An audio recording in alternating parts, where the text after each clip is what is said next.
আসসালামু আলাইকুম সবাইকে সুলতানাস ফুড কর্নারের পক্ষ থেকে আবারও একবার স্বাগতম জানিয়ে শুরু করছি আমার আজকের রেসিপি।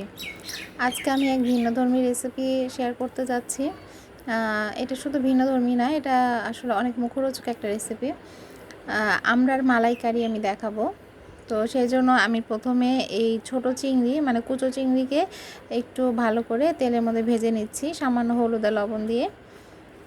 এই রেসিপিতে আসলে বড় চিংড়িটা আপনারা চাইলে ইউজ করতে পারেন, তবে আসলে বড় চিংড়ির যেহেতু ফ্লেভারটা কম আর ছোট চিংড়ির ফ্লেভারটা অনেক বেশি স্ট্রং হয়ে থাকে, যার কারণে এই রেসিপিতে ছোট চিংড়িটা ইউজ করি আমি।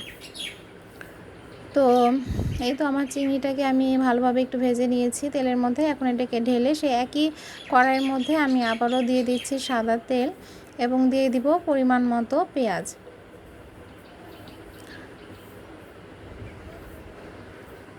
আসলে রেসিপিটা হচ্ছে আমার মার কাছ থেকে একরকম শেখা, প্লাস হচ্ছে আমার আরও একজন পরিচিত একজন আছেন, তো ওনার কাছে আমি আসলে খেয়েছি নারকেল বাটা আর এই ছোট চিংড়ি দিয়ে। আর আমার মায়েরা যেটা খায় সেটা হচ্ছে শুধু নারকেল বাটা দিয়ে, চিংড়ি দিয়ে না। তো দুটোর সমন্বয়ে আর কি আমি এখানে করতে যাচ্ছি রান্নাটা। এটা আমি প্রায় করে থাকি, এটা আসলে আমার কাছে খুবই ভালো লাগে। তো এই তো কথায় কথায় আমার পেঁয়াজটা ভাজা হয়ে গিয়েছে। এখানে খুব বেশি লাল করে ভাজার প্রয়োজন নেই। পেঁয়াজটা ভাজা হয়ে গেলে তার মধ্যে আমি সামান্য পরিমাণে পানি দিয়ে দিয়েছি। এখন দিয়ে দিব আদা রসুন বাটা। আদা রসুন বাটা দিয়ে তার মধ্যে দিব সামান্য পরিমাণে হলুদ আর মরিচের গুঁড়া আর হচ্ছে স্বাদ মতো লবণ। এই গুঁড়া মশলা এবং বাটা মশলাগুলো দিয়ে আমি মশলাটাকে খুব ভালোভাবে এখানে কষিয়ে নিব। একটু ভাজা ভাজা করেই মশলাটাকে এখানে ভুনে নেব আর কি।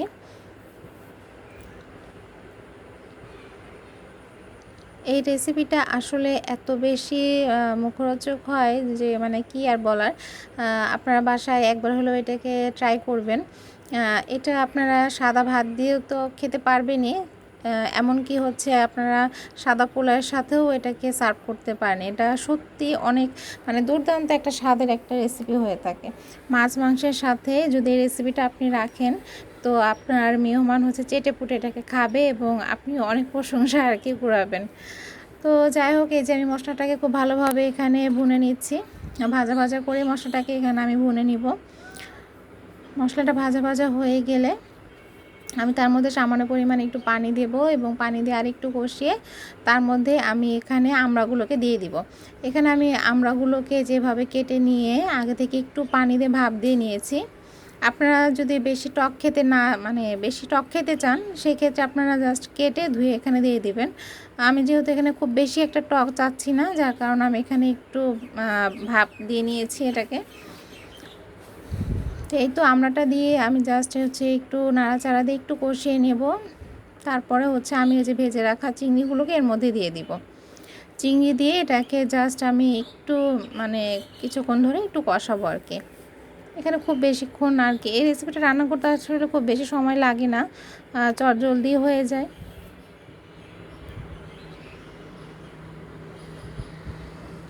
এই তো আমি এখন ঢাকনা দিয়ে এটাকে একটু কষিয়ে নিব।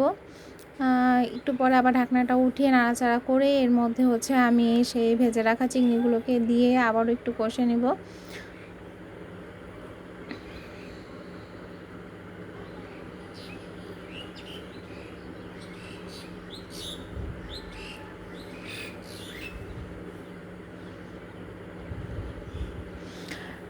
চিংড়িটা দিয়ে এখানে আমি কষিয়ে নিয়ে এর মধ্যে দিয়ে দিব হচ্ছে পরিমাণ মতো একটু পানি দিব এবং তার মধ্যে দিব আমি খুব ঘন করে আর কি গুলানো দুধ দিব। এখানে আপনি চাইলে গরুর লিকুইড দুধ ইউজ করতে পারেন কিংবা পাউডার দুধ ঘন করে গুলিয়ে সেটাও ইউজ করতে পারেন।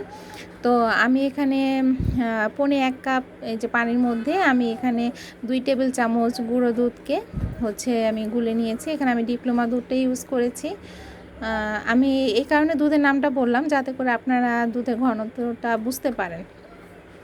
তো এই তো দুধটা দিয়ে আমি জাস্ট আর একটু পানি এখানে দিয়ে দিয়েছি, কারণ এটা যেহেতু একটু জাল হবে।